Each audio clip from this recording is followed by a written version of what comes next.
வாழ்க வளமுடன். சென்ற வகுப்பில் நீத்தார் பெருமை என்றது திருக்குறளை வந்து ஒன்றாவதும் ரெண்டாவதும் பார்த்தோம். இப்போ வந்து மூன்றாவதும் நான்காவதும் பார்க்க போகிறோம். நீத்தார் பெருமை என்ற தலைப்பில் வந்து பார்க்குறோம். அதாவது திருவள்ளுவர் வந்து நம்மளுக்காக தான் எல்லாத்தையும் வடிவமைச்சிட்டு போயிருக்கிறாரு. அதை நம்ம வந்து கரெக்டான சரியான முறையில் பயன்படுத்தணும்னு கேட்டுக்கொள்கிறேன். இருமை வகை தெரிந்து எப்படி படிக்கணும்னா, இருமை வகை தெரிந்து ஈண்டு அறம் பூண்டார் அப்படின்னா, இருமை அப்படின்னா இம்மையிலையும் மறுமையிலையும் பேர். அதாவது முன்னாடி பின்னாடி அப்படின்னு சொல்ல அதை தான் இருமை அப்படின்னு சொல்லுவாங்க. வகை தெரிந்து அப்படின்னா ரெண்டு, முன்னாடியும் தெரியணும் பின்னாடியும் தெரியணும். அதன்படி அறத்தோடு வாழணும் அப்படிங்கிறாங்க. பெருமை பிறங்கிற்று உலகு. பெருமை பிறங்கிற்று உலகு அப்படின்னா, அதாவது அறவழியை மேற்கொண்ட துறவிகளை தான் நம்ம சொல்கிறாங்க. அதாவது பிறங்கிற்று உலகு, உலகத்துக்கு வந்து எது நல்லது அப்படின்னா இம்மையும் பெருமை, அதாவது இம்மை மறுமை ரெண்டுத்தையும் தெரிஞ்சு நன்மை தீமைகளை தெரிஞ்சுக்கிட்டு நம்ம நல்ல வழியில் அற வழியில் செல்லணும் அப்படின்னு தான் இந்த திருக்குறளை சொல்லிட்டு போயிருக்கிறாரு.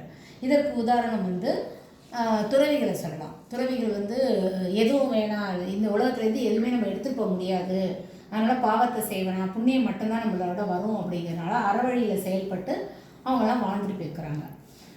அடுத்தது நான்காவது திருக்குறள்.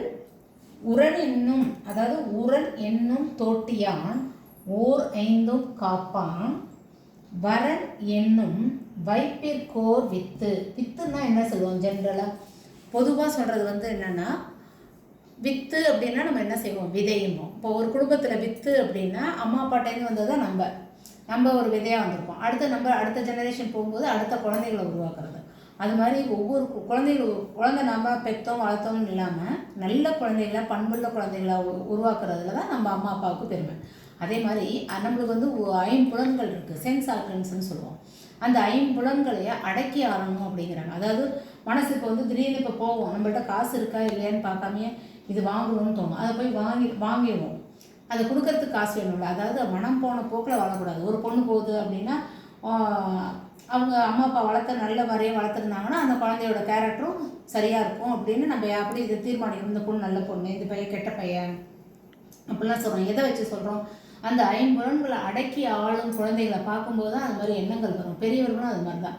அதனால் மனம் போன போக்கில் வாழாமல் 5 புலன்களை அடக்கி ஆசையாக இருக்கட்டும், எல்லாமே, அதாவது கண்களாக இருக்கட்டும், காதுகளாக இருக்கட்டும், நம்ம நல்லது மட்டும்தான் கேட்கணும். கெடுதலான செல்லுக்கு வந்தால் கூட அது வேண்டாம் அப்படின்னு அவாய்ட் பண்ணிட்டு போகணும். அது மாதிரி மூக்கு, கெட்ட ஸ்மெல் எடுத்துக்காமல் நல்ல ஸ்மெல் வரதை நம்ம யூஸ் பண்ணிக்கலாம். அது மாதிரி 5 எல்லாமே கலந்து இருக்கிறது தான் இந்த உலகம். அதில் எது நல்லதுன்னு பார்த்து நம்ம ஃபில்டர் பண்ணி எடுத்துக்கிறதுல தான் நம்மளோட வாழ்க்கை அமைஞ்சிருக்கு. வாழ்க வளமுடன்.